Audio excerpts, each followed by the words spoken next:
Olá, sejam bem-vindos e bem-vindas a mais uma edição do podcast Outras Conversas. Eu sou Antônio Neri Filho, psiquiatra, professor da Faculdade de Medicina e professor emérito da Universidade Federal da Bahia. Para acompanhar meu trabalho, inscreva-se no canal Conversando com Neri.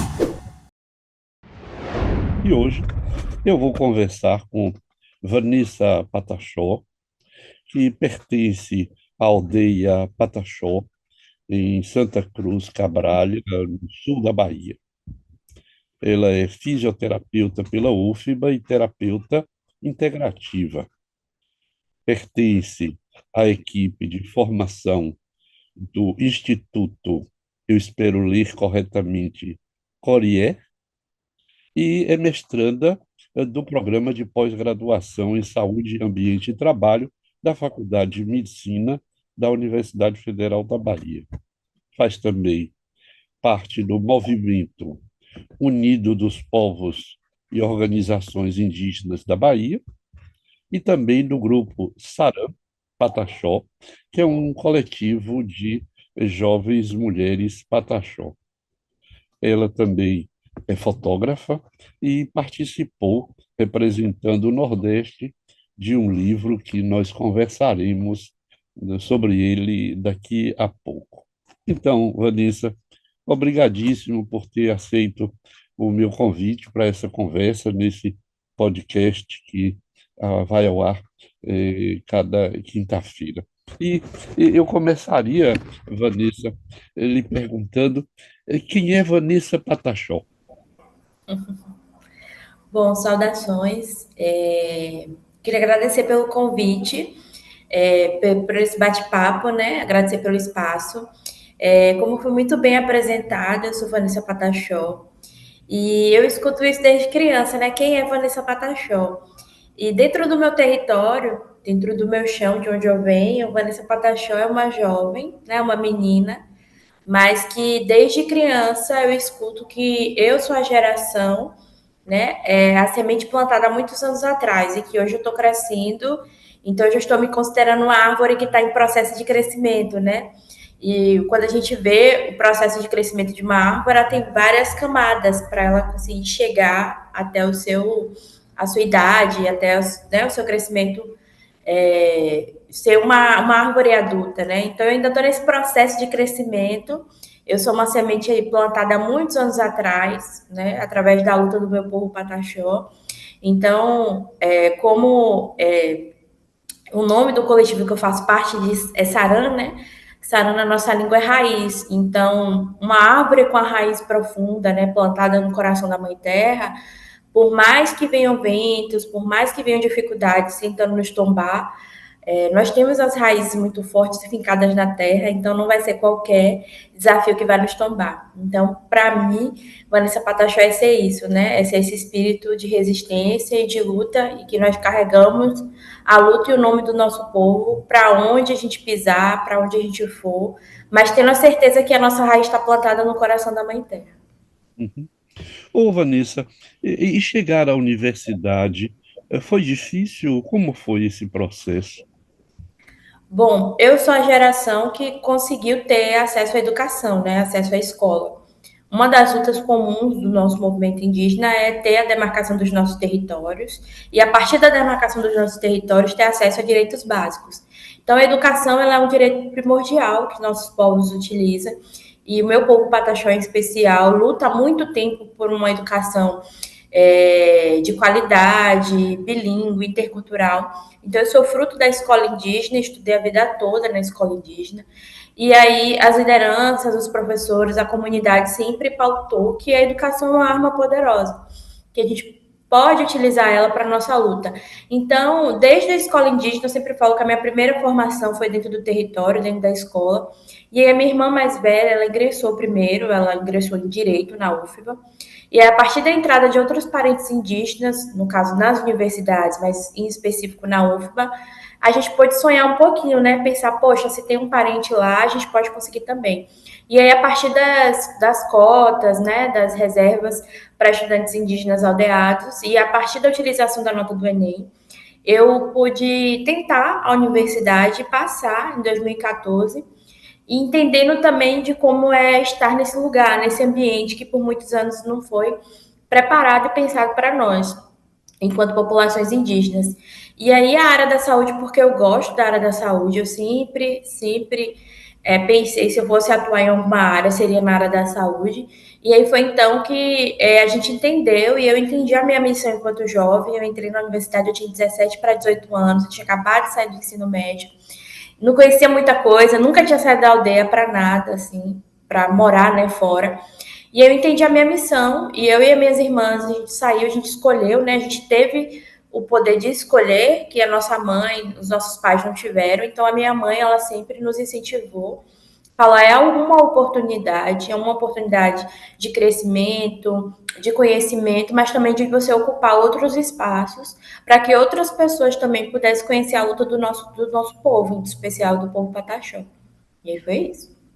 Ô, Vanessa, e como tem sido, na sua experiência, na sua visão, o acolhimento da universidade às pessoas, que vêm de uma formação como a sua, de uma escola indígena? E a outra coisa também que eu queria ouvir de você, qual é a diferença básica, quais as diferenças entre essa escola tradicional, chamemos assim, e uma escola indígena, né, que prepara adequadamente? Tanto é verdade que você, sua irmã e outras pessoas têm entrado na universidade. Mas qual é a diferença e como é o acolhimento? Que tipo de acolhimento? Como você se sentiu acolhida enquanto pessoa indígena na universidade? A universidade apoia as pessoas que chegam como você até a universidade? Bom, primeiro que a educação escolar, ela é educação básica, né? Que a gente tem o ensino do português, das disciplinas obrigatórias como o ensino básico tem em todo o Brasil. A diferença da educação escolar para a educação escolar indígena é que a educação escolar indígena é a educação que a gente vem através dos saberes e fazeres do nosso povo. É o canto, é a dança, é os rituais, é a pintura, são a história do nosso povo, é uma forma de preservar, né, a nossa cultura. Então, dentro das nossas escolas indígenas, a gente tem, por exemplo, componentes específicos, como a língua, no caso da minha escola, a gente tinha o português, o inglês e a língua do nosso povo Patiorã. A gente tem como professores os mestres, os anciões também. A gente vai até a casa desses anciões e faz atividades no quintal, atividades no rio, atividades na praia. A gente tem matérias como meio ambiente, cultura, medicina tradicional, direitos, que são componentes curriculares específicos onde a gente agrega ali as nossas lutas e as nossas histórias. Então a gente fala que a diferença entre uma educação escolar tradicional para uma educação escolar indígena é que a gente aprende desde criança no território. E a escola indígena é um local, é um ponto central de afirmação cultural, de fortalecimento e de formação política de nós enquanto alunos. Porque é ali na escola que a gente começa a entender por que nós existimos e por que nós devemos lutar. Então a diferença é essa. E aí eu saio desse ambiente totalmente coletivo, totalmente acolhedor, esse ambiente que me ensinou, né, a ser quem eu sou, e entro na universidade. E assim, quando eu entrei já tinha outros indígenas, então muito dos desafios que eu passei não chega perto dos desafios que as primeiras indígenas que adentraram. Quando eu falo aqui na UFBA, porque é onde eu estudo, mas os desafios das primeiras indígenas na UFBA foram cruéis, assim. Anari e Ariçana foram as primeiras indígenas a entrar na Universidade Federal da Bahia, na época que não existia reserva de vagas, não existia cota, elas entraram pelo via vestibular. Não se falava sobre estudantes indígenas, parece que era coisa de outro planeta. Logo no estado da Bahia, que a gente hoje tem aí por volta de 32 povos.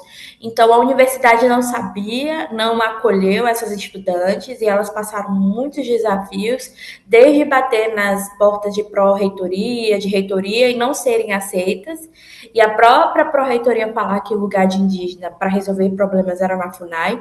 Então, se construiu esse diálogo e se fortaleceu se criou até o núcleo de estudantes indígenas dentro da UFBA por conta dessas demandas, né, de como a gente queria acolher esse calouro, tanto que muitos estudantes não queriam entrar na universidade para poder passar esse tipo de desafios, desde desafios financeiros, desde desafios da questão do racismo, do preconceito, né, que a gente sabe que existe, E então eu entrei em 2014, já tinham mais estudantes indígenas, então esses próprios estudantes, parentes, acolhiam a gente, alugavam uma casa, moravam mais de 10 pessoas para poder acolher para esse estudante vir. E aí começou essa luta pelas ações afirmativas, esse diálogo. O que eu posso dizer é que a partir do momento que eu entrei, eu peguei ainda um diálogo que a gente tem com a Pró-Reitoria até hoje. Existe o núcleo de estudantes indígenas da UFBA, existe dois coletivos indígenas hoje na UFBA, o POEI também. Então, assim, esses coletivos são a representatividade política de nós, estudantes indígenas, dentro da universidade. Mas, infelizmente, eu peguei dentro do meu curso. Eu fui a primeira indígena, junto com a minha colega, né, e irmã de luta, o Anitta Chá. Nós somos as primeiras indígenas a ingressar no curso de fisioterapia. E hoje a gente tem a discussão e a implementação dessa temática de saúde indígena, porque nós, estudantes indígenas, puxamos, enquanto nós ainda éramos estudantes. Mas existiu muitos desafios, como professores não aceitar que nós quiséssemos pesquisar trabalhos na área da saúde. Eu poderia falar de saúde da mulher, mas se eu colocasse saúde da mulher indígena, eu não poderia, porque era algo de outro mundo, não era algo, um tema relevante. Assim como tiveram professores que não me acolheram, que tiveram muitos embates, e tiveram professores muito abertos, que falaram, não, vocês podem trazer, é uma temática relevante, vocês, enquanto indígenas, podem trazer suas experiências para agregar e para também formar os seus colegas. E, assim, eu tive muitas portas fechadas, muitas portas batidas, mas, ao mesmo tempo, eu e a minha amiga, né, o Anitta Chá, a gente se uniu para poder demarcar aquele espaço, demarcar o nosso curso, demarcar a universidade e não nos esconder. Porque muitas vezes o que o sistema da universidade quer? Que nós nos escondemos, que nós não ecoamos as nossas vozes, que nós só nos formamos, que nós só passamos por um curso de formação. Mas a gente entende que a partir do momento que a gente ingressa na universidade, a gente não é só mais um estudante. A gente é um estudante indígena que já vem com uma bagagem, já vem com conhecimento, e a universidade ela é passageira, ela vai fazer parte do nosso processo. Então, a gente tem que demarcar esse espaço com a nossa cara, com os nossos povos, com as nossas temáticas. E a gente vem para a universidade para agregar o conhecimento, mas deixar também ali plantada uma sementinha para que possa gerar novos frutos e que os próximos parentes que possam entrar não sofram o que a gente passou. Então, isso tem sido uma luta constante, esse acolhimento, essa entrada, essa permanência, mas principalmente a formação de nós estudantes indígenas. Quer dizer, não há um reconhecimento do conhecimento indígena, o que se constitui numa espécie de preconceito institucional, pelo que você está dizendo, né? Quer dizer, a universidade tem melhorado, mas pelo que você diz, ainda não compreende e não tem o espaço ainda adequado para acolher as pessoas, a população indígena. Nesse sentido, também, eu tenho a impressão que há uma aproximação com os povos pretos, que também eh, são, digamos, excluídos, ou não são aceitos, ou são vítimas de forte preconceito racial. Nesse sentido, indígenas e pretos vivem essa grande dificuldade. Agora, Vanessa, pode parecer uma pergunta simples, mas eu passei 35 anos ensinando em medicina, e eu não tive, nesses 35 anos, nenhum estudante indígena para ser médico, né? Eu estava pensando outro dia, 35 anos e não tive nenhum aluno indígena, né? Eu espero que tenha, espero que algum dia se forme um médico da sua tribo, ou de uma das 35 tribos da Bahia, como você mencionou. Agora, de que modo, Vanessa, estar na universidade, passar pela universidade, ganhar esse conhecimento, repercute na vida das populações indígenas? Estou fazendo ao contrário, né? Entrar tem dificuldade, tem um conhecimento, mas de que modo você reconhece o efeito dessa entrada e dessa formação na universidade para o seu povo? Bom, primeiro só um adendo que, assim, a gente tem caminhado, né, em questão do... É uma pauta comum essa, de nós, do movimento estudantil, essa inserção dentro das universidades, e hoje já tem um diálogo muito melhor do que na 2004, quando entraram as primeiras indígenas. Hoje a UFBA já tem um diálogo muito bom com as pró-reitorias, com os cursos, né, com o CAI, com os processos administrativos da universidade, porque essa presença indígena ela se fez presente, né? A gente busca o diálogo.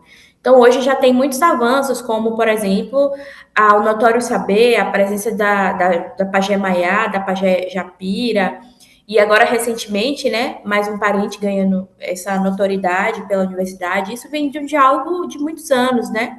Não foi do agora. E a gente tenta estabelecer laços com outros movimentos, assim como o movimento negro, o movimento LGBTQIA+, né, o movimento estudantil. A gente tem criado esses laços de fortalecer mesmo a luta. E aí, pensando, professor, quando o senhor traz que o senhor lecionou aí por muito tempo na universidade e no curso de medicina, os primeiros indígenas a concluir o curso de medicina foram os irmãos Pancararu, né, que foi Thales, Chiara e Pedro Pancararu, foram os primeiros indígenas a concluir aí o curso de medicina na UFBA. E hoje a gente já tem aí mais estudantes dentro da universidade, inclusive parentes Pataxó, que estão aí nesse percurso. Eu tenho primas, primos que hoje já estão dentro do curso de medicina, nessas últimas turmas, né? A gente tem encontrado parentes que estão conseguindo entrar. E assim, pensando, né, nessa nossa presença indígena dentro dos diferentes cursos, e pensar também dentro desses cursos que por muito tempo não se tinha, né, a entrada de estudantes indígenas, visto que são cursos elitistas, quando a gente pensa cursos dentro da Universidade Federal da Bahia, e quando a gente traz um recorte histórico para a FAMEB, né, para a Faculdade de Medicina, que por muito tempo não se viu mulheres, que por muitos anos não se viam negros, e que agora se tem a presença indígena nesses últimos, podemos dizer aí, 20 anos. É uma conquista dessa construção da nossa sociedade, né? De nós estarmos presentes nesses espaços e ocupar com nossos corpos. E quando a gente fala ocupar com nossos corpos de luta, é porque a gente se faz muito presente nesse lugar, né? Que a gente não está ali só enquanto alunos, mas a gente está ali enquanto corpo, pessoa e corpo de luta. E aí pensar a nossa entrada é pensar que é uma luta de muito tempo, que é uma luta das nossas lideranças que não puderam acessar esse espaço e que nós hoje somos a geração privilegiadas, mas o privilégio regado a muita luta, regado a muito sangue indígena. E aí, quando a gente pensa a nossa presença dentro desse espaço, é uma presença de transformação. Transformação nossa de adentrar esse espaço que por muito tempo nos foi negado, né? Que a gente não tinha nem a porta, não tinha nem ter direito de acessar, nem chegar à porta. Hoje a gente adentra esse espaço. E aí pensar nessas formações, pensando na área da saúde, na área do direito, é o que a gente sempre diz, aldear os espaços. A Célia Chacriabá, parenta que é deputada, ela fala aldear a política, né? E a gente pega esse discurso em aldear os diferentes espaços legislativos, as faculdades, os cargos públicos, né? Os lugares de referência, né? Onde a gente pode organizar os serviços, né? Os cargos de gerência, as organizações, né? A política, as universidades, estar enquanto docente indígena também nas universidades. A gente entende que estar nesses espaços é uma retomada, né? Está em luta, é demarcar aquele espaço. E aí eu que sou da área da saúde, eu sou fisioterapeuta, eu sempre falo que a gente entra na universidade para conhecer, dominar as técnicas, né? As teorias, os protocolos, mas a gente já tem os nossos modos de fazer saúde. A gente já tem os nossos modos de fazer o cuidado. A gente vem para agregar. Isso não significa que o nosso saber seja maior do que o saber que a gente vem adquirir na universidade, mas existe a palavra da interculturalidade, né, que é justamente entender que esse saber nosso não é maior, mas ele vem para agregar e vem para somar. Mas quando a gente chega na universidade, existe esse embate de que o nosso saber não é válido. E aí existe esse etnocídio, né, que é pensar que o meu saber é superior ao outro, de que os saberes culturais, os fazeres culturais desses povos tradicionais, de nós enquanto indígenas, não é válido porque não é publicado, porque não é testado, né? quem é que foi que comprovou esse saber, e por muitas vezes o nosso saber ele só é válido se alguém de fora for pesquisar, se alguém de fora for traduzir o que as nossas comunidades já fazem e já produzem há muito tempo. E aí a gente entende que a ciência é um espaço também que a gente precisa estar dentro desse espaço, produzindo também. Produzindo no sentido de dar visibilidade às nossas questões, dar visibilidade aos nossos povos, à nossa cultura, os nossos fazeres e os nossos modos, e também dar voz aos nossos povos que produzem ciência há muito tempo, né? A ciência do canto, a ciência das nossas rezas, a ciência, a medicina, né, dos nossos fazeres, nossos rituais. E é usar a ciência também a nosso favor, usar esses espaços, usar os nossos trabalhos de conclusão de curso, usar as nossas pesquisas, as nossas extensões, com as temáticas ligadas aos nossos povos e às nossas lutas. Então, hoje, entrar na universidade é um espaço estratégico de luta, de visibilidade, né? De transformação, de a gente poder melhorar. Se as políticas públicas não chegam até o nosso território, a gente está entrando na universidade para conhecer, adquirir conhecimento e lutar ao mesmo nível. O nível da caneta, o nível, né, da graduação, da pós-graduação. Então, hoje a gente entende que a educação ela é uma arma poderosa. A gente pode também formar doutores indígenas, né?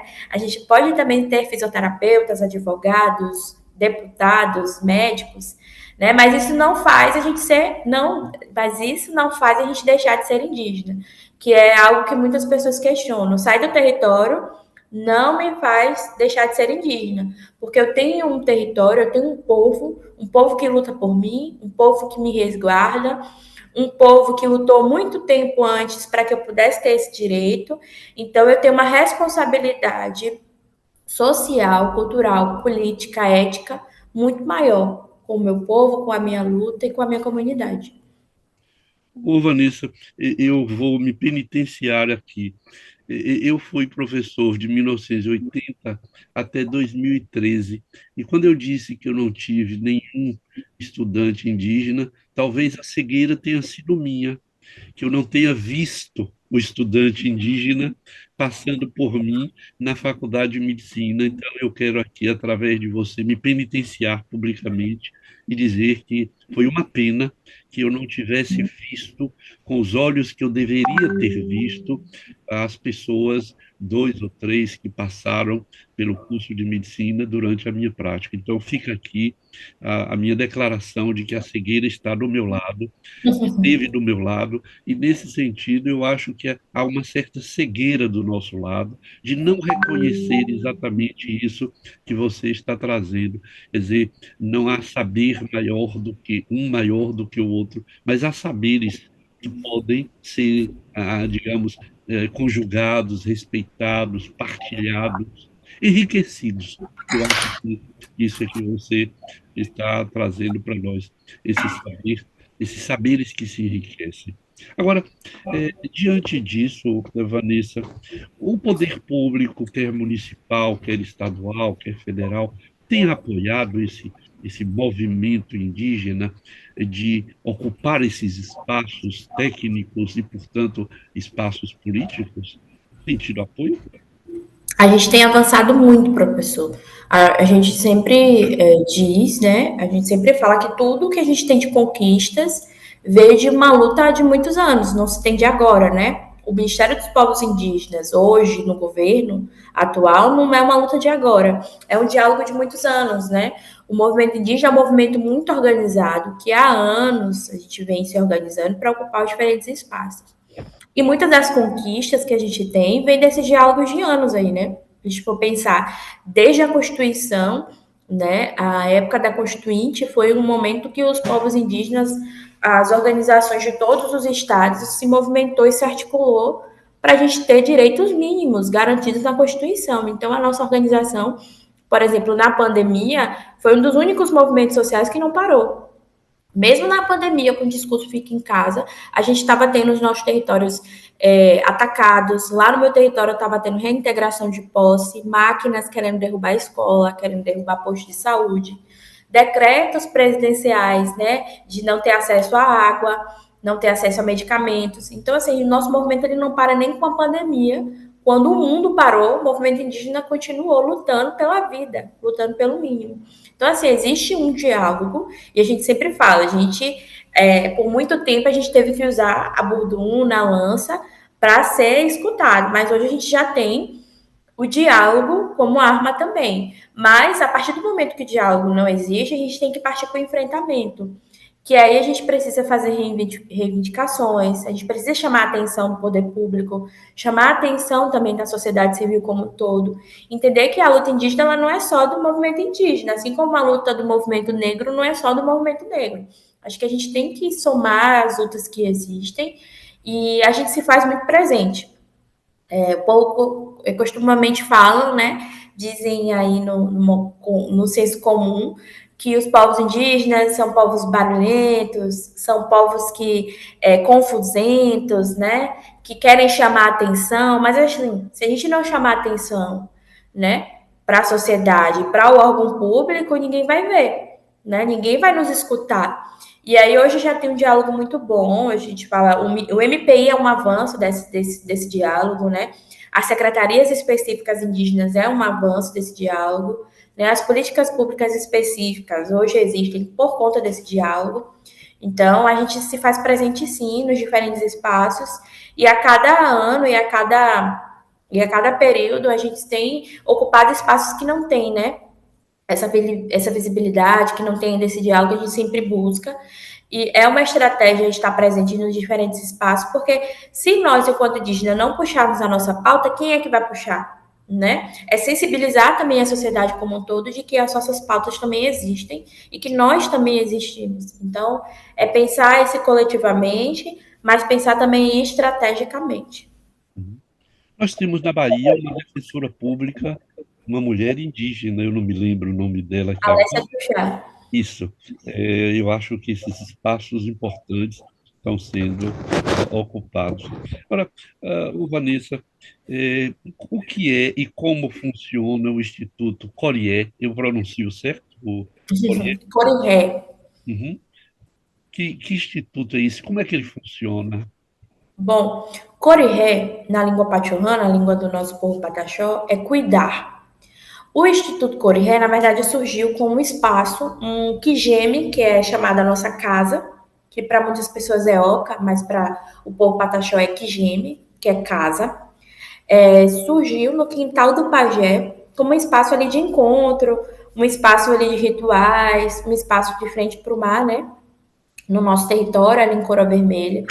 E a partir da demanda, né, de cuidados específicos, né, de um local de acolhimento, né, de um local de formação, em especial em saúde, mas formação política também, formação profissional também. E aí, a partir também da inserção, né, dos parentes em outros espaços, como Secretaria de Saúde, inserção nas universidades. O Biraci, que é o meu primo, o Biraci Pataxó, ele é um professor indígena e ele é um terapeuta comunitário. Ele fez uma formação em terapia comunitária integrativa com o doutor Adalberto Barreto, né, um dos criadores da terapia comunitária integrativa. Ele e o irmão dele, né, o Ayrton Barreto, e aí ele conheceu a terapia comunitária integrativa, conheceu também outros cursos, e aí viu uma oportunidade de um espaço para se formar outros terapeutas, mas principalmente um espaço de cuidado dentro da comunidade.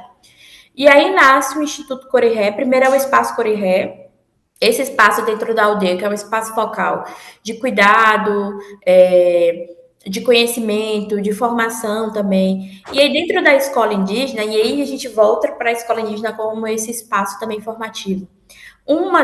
Dos projetos pedagógicos era o Coriré, que era um espaço de cuidado onde os estudantes da escola indígena estadual poderiam produzir esse cuidado na comunidade e fazer essa formação desses jovens.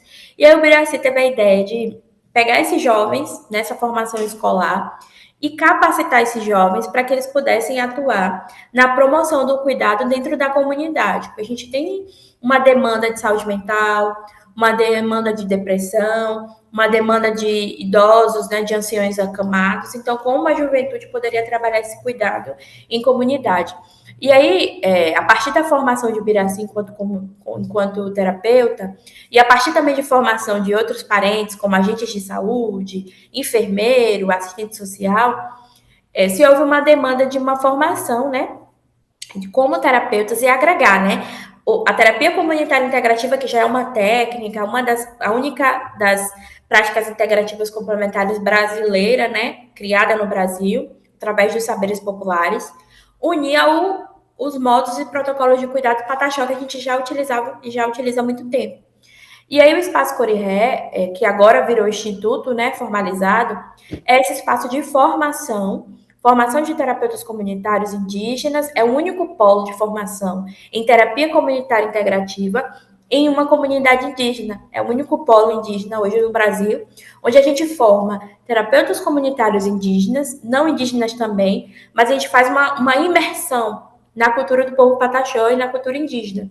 Então, a pessoa que vai no Natal Instituto tem a formação enquanto terapeuta, nos cursos que a gente proporciona, mas tem essa imersão na cultura pataxó. Então, a pessoa faz uma formação complementar, que é conhecer os saberes dos nossos povos, conhecer as formas de cuidado, as formas, né, de manejo, e principalmente a gente sempre fala que quem passa pelo Instituto Corirré primeiro cuida de si para depois cuidar do outro. Então a gente tem, por exemplo, escaldapés, a pessoa tem direito a participar dos rituais, participar, como é viver em comunidade, participar de uma semana de imersão na comunidade, fortalecer os vínculos, né? Fortalecer também a economia ali local, né, do nosso território, poder adquirir um artesanato ali feito pelo parente, poder conhecer a história do nosso povo através dos anciões. Então, o Instituto Corirré tem feito essa mudança dentro do território, mas que tem hoje alcançado outros espaços. Eu sou terapeuta comunitária integrativa formada pelo Paulo Corirré. Eu formei, inclusive, na época da pandemia, 2021 para 2022, e hoje eu sou instrutora. Hoje eu faço parte da equipe e sou uma das instrutoras que hoje já capacita outros terapeutas para atuarem, né, nesse campo do cuidado. Interessante. Vai nesse mesmo sentido o grupo Jovens Mulheres Pataxó? Também, no caso da Saran, no caso de nós enquanto indígenas, a gente tem vários coletivos para nos representar. A juventude da Bahia é representada pela Pataxó, no caso, é representada pela Conjupab, que é o Conselho da Juventude Pataxó da Bahia. Os jovens da Bahia indígena é representado pelo COGIBA, que é o Conselho da Juventude Indígena da Bahia. E aí tem várias nomenclaturas. O Movimento Indígena da Bahia, né, o MUPOI. E aí, dentro da nossa comunidade, a gente percebeu que alguns diálogos mais específicos não era, não era debatido, discutido ali dentro desses coletivos. E quando a gente faz um recorte, por exemplo, para jovens, mulheres, questões como corpo, questões como dignidade menstrual, questões sobre violência sexual, questões psicológicas, não eram debatidas dentro desses espaços que eram para ser debatidos, né? E aí a gente percebeu que a gente precisava de um espaço mais específico para jovens, né? Para taxar onde a gente pudesse debater esses tabus ainda, né? Sobre corpo, sobre saúde, né? Sobre direitos. E aí se criou a Saran em 2021. A gente criou esse coletivo. E aí tem Pataxó na Bahia e em Minas Gerais, então a gente consegue cobrir esses dois estados, mais a Bahia, porque a coordenação está mais firmemente trabalhando na Bahia. E a Saran, que significa raiz, é esse coletivo onde a gente trabalha diretamente com a juventude, com as jovens mulheres, mas a gente também trabalha diretamente com as nossas anciãs, as cacicas, as pajés, as raizeiras, as parteiras, que é um espaço de valorização também, de formação de nós enquanto jovens mulheres. E é engraçado porque a gente, quem é da Saran? Quem pode ser da Saran? Tem que ser indígena pataxó, tem que estar na comunidade, né, atuando, fazer parte da comunidade, e tem que ter vontade de trabalhar, no sentido de promover mudanças. Então, tem jovens que estão no território ainda, no período escolar, tem a gente que saiu para estudar, mas ainda está vinculada, tem as anciãs, tem as cacicas, né? Tem as profissionais da saúde. Então, a gente junta, né, esse coletivo de mulheres, onde a gente faz essas formações, faz palestras, faz formação cultural e política.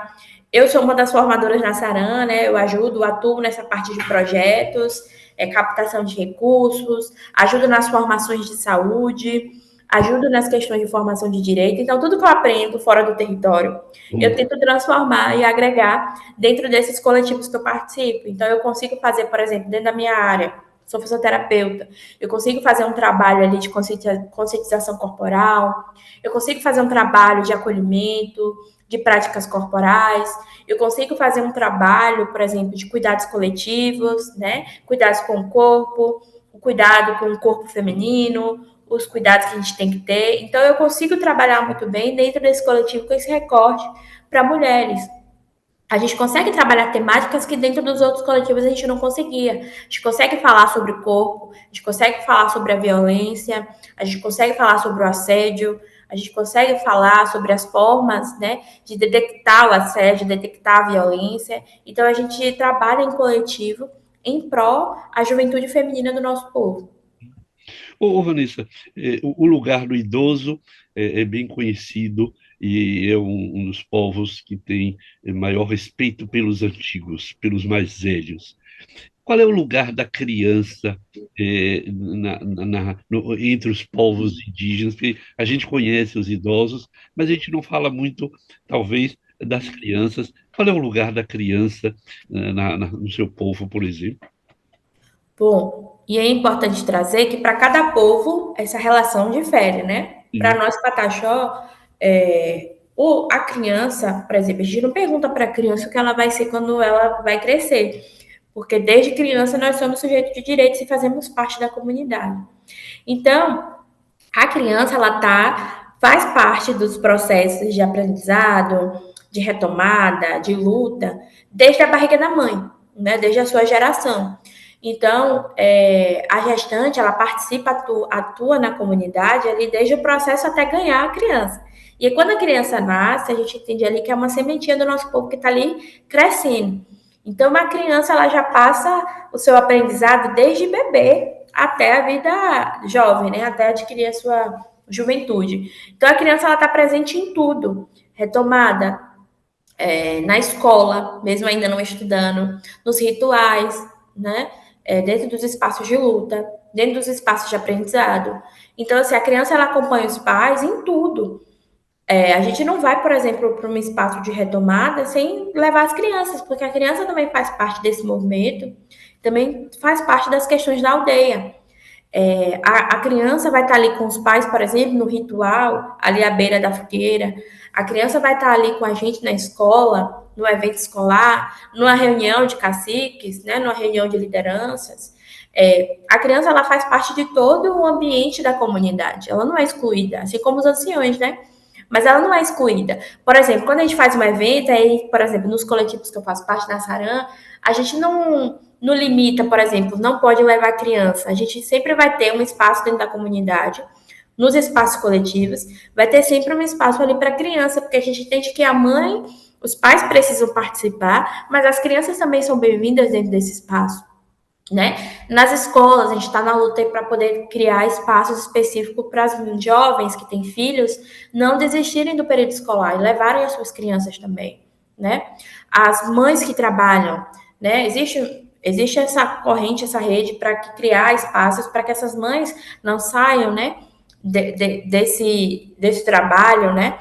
Por conta da criança. Então, a criança, ela cresce na comunidade participando de todos os espaços, porque a gente acredita que a nossa formação ela se dá desde criança. Então a gente está presente dentro desses espaços.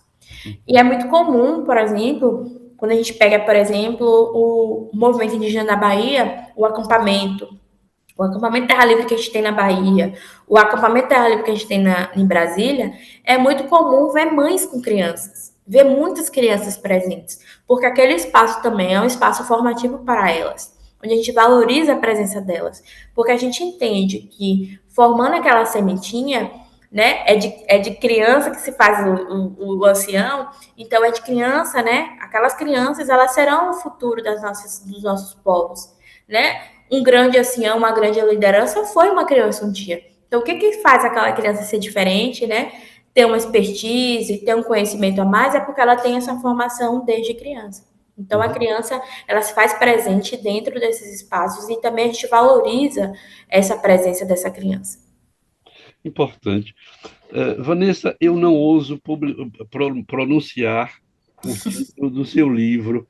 Eu já tentei, tem um tio no ar, An- Aham, Antecoi, eu não sei, Ive. Eu queria que você pronunciasse e me dissesse a importância desse livro que você participou, que ganhou o prêmio, e como as pessoas sim. podem adquiri-los. Eu adorei o livro, né, de uma beleza plástica e de uma informação muito, muito bonita, muito boa. E tem uma linda dedicatória aqui que você me fez. Eu estive com você num evento recentemente sobre a ciência. Então, eu não sei pronunciar. Não vou. Uhum. É Ampecoip Ive, tá na língua Pachorrã, que é a língua do meu povo pataxó. Ampecoi é corpo.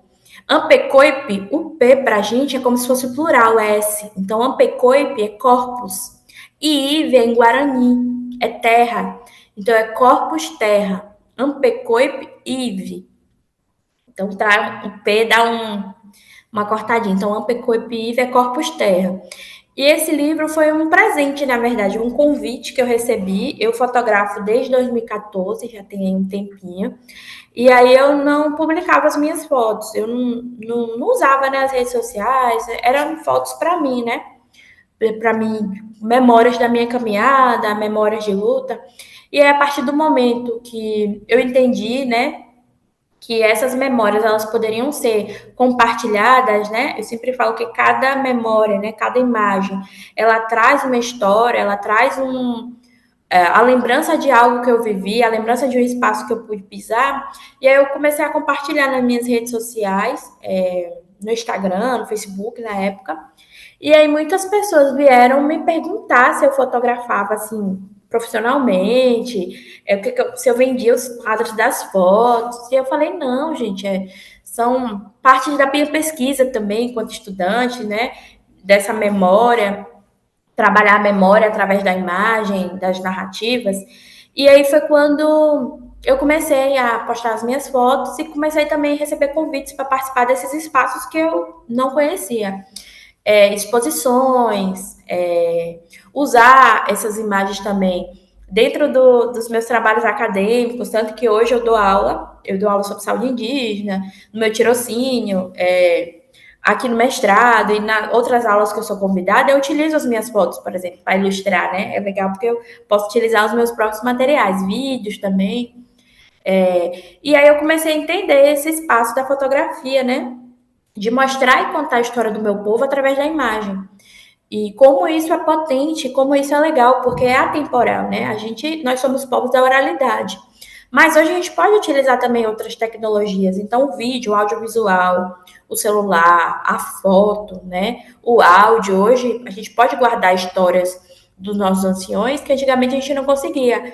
Eu até hoje, meu sonho era ter um retrato do meu avô, assim, uma foto bonita dele na beira do rio, nas bananeiras dele, mas eu não tinha, porque na época eu não tinha acesso a essas tecnologias.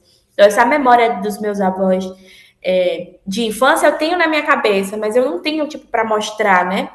E é algo que eu sinto muito. Então, hoje eu registro as imagens do meu território, registro as imagens do movimento indígena como forma de memória, para que a juventude, né, para que as crianças futuramente possam ver esse caminhar, essa luta do nosso povo. E aí, esse livro, eu fui convidada, né, pela Priscila Tapajoara, que é uma das fotógrafas. A gente se conheceu em um evento lá no Sesc Piracicaba, que era uma exposição do Abro-Indígena, que era Coração na Aldeia, Pés no Mundo. E aí eu pude participar com duas fotografias, ela também. E a gente conheceu a Fabi, que é uma das curadoras, né? E que é uma das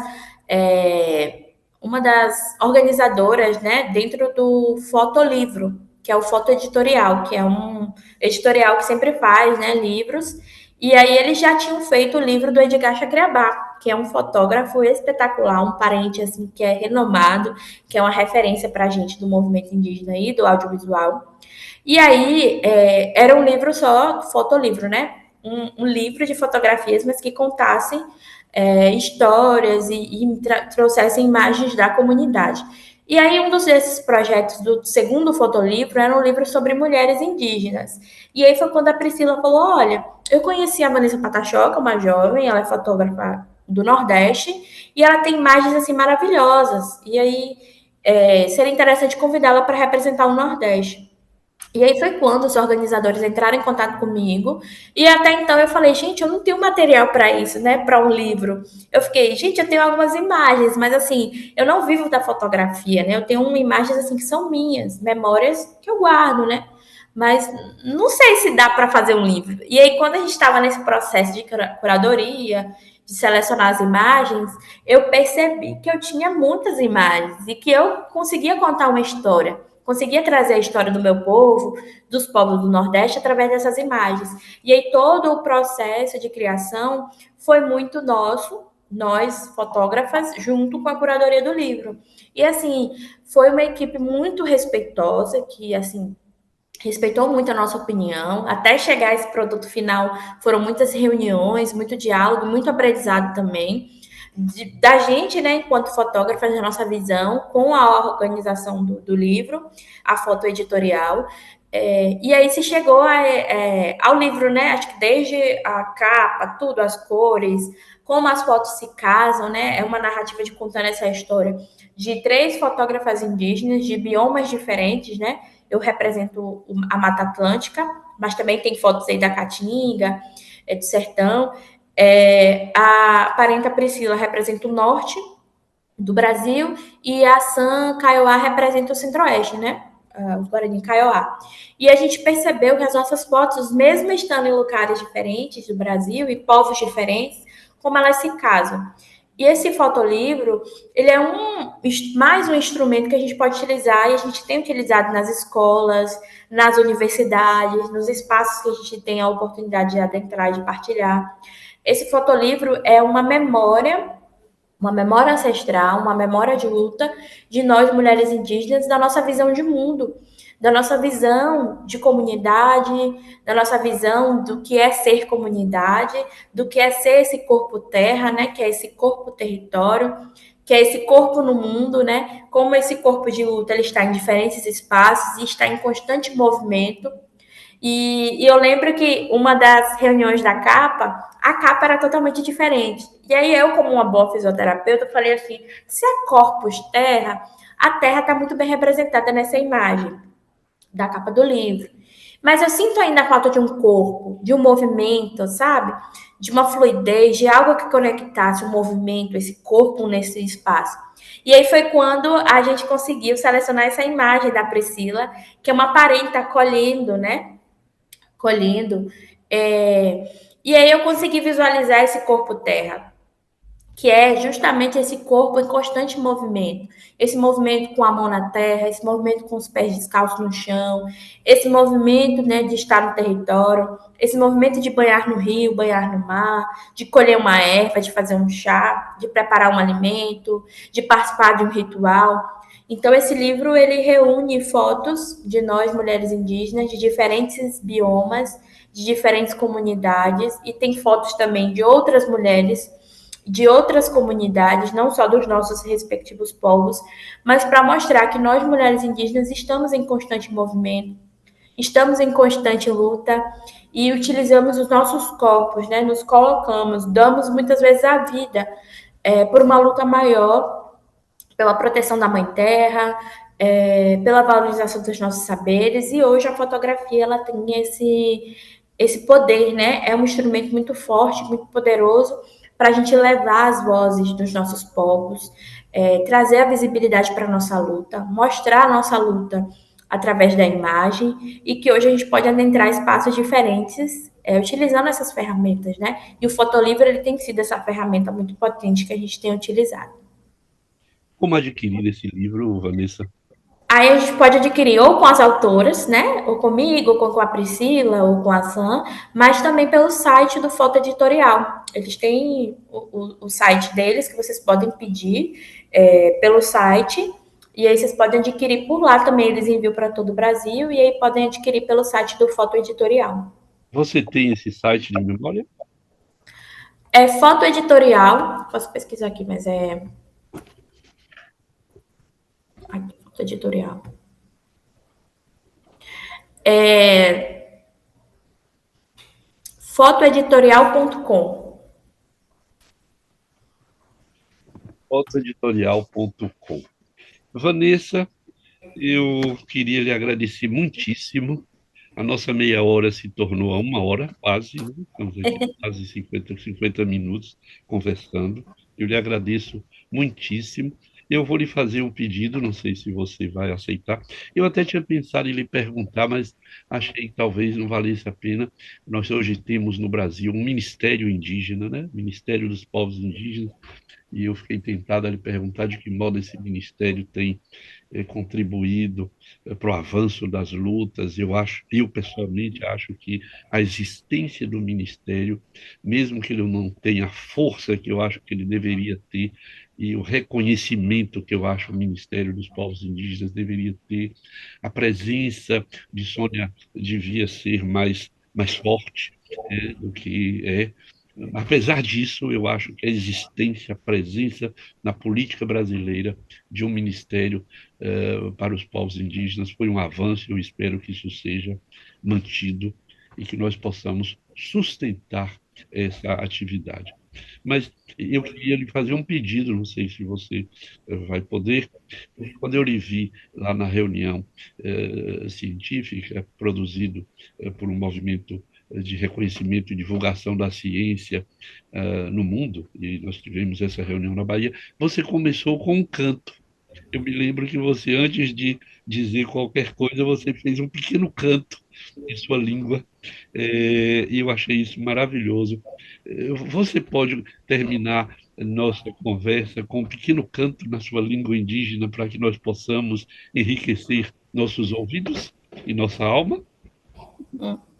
Posso sim. Eu queria agradecer muito pelo convite, pelo espaço. Acho que mesmo no aquele encontro lá no evento, né? Mesmo que curto, a gente conseguiu, né, conversar um pouquinho e chegar aqui a esse encontro. Agradecer pela escuta.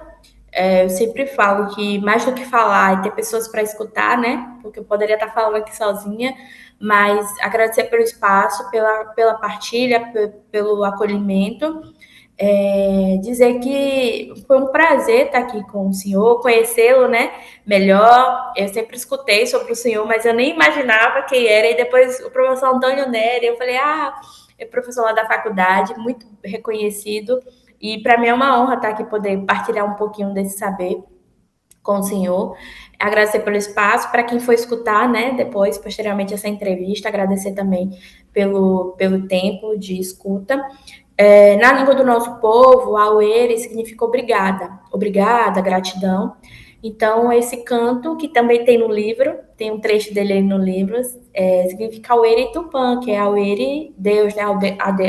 A obrigada ao Criador. Então, agradecer pelo dia, pela saúde, e esse canto a gente canta normalmente na aldeia, quando termina alguma atividade, ou quando a gente vai terminar alguma ação, que ele diz Aueri Tupã, né?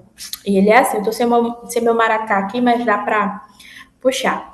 Ele diz assim, Aueri Tupã, Aueri Nhamisum, Aueri Tupã, Aueri Nhamisum.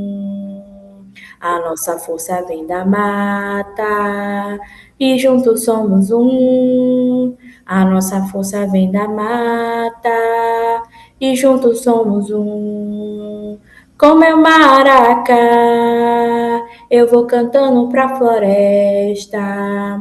Com meu maracá, eu vou cantando pra floresta, agradecendo os Naú e saudando a Mãe Terra, agradecendo os Naú e saudando a Mãe Terra. Então, agradecendo aos Naô, que é os espíritos protetores, e saudando a Mãe Terra, eu agradeço pela oportunidade, agradeço pela partilha, e ao Eire, obrigada. Sou eu quem agradece, Vanessa Patachó. E se você gostou dessa conversa, comente e compartilhe. e inscreva-se no canal Conversando com ele. Até a próxima conversa. Obrigado.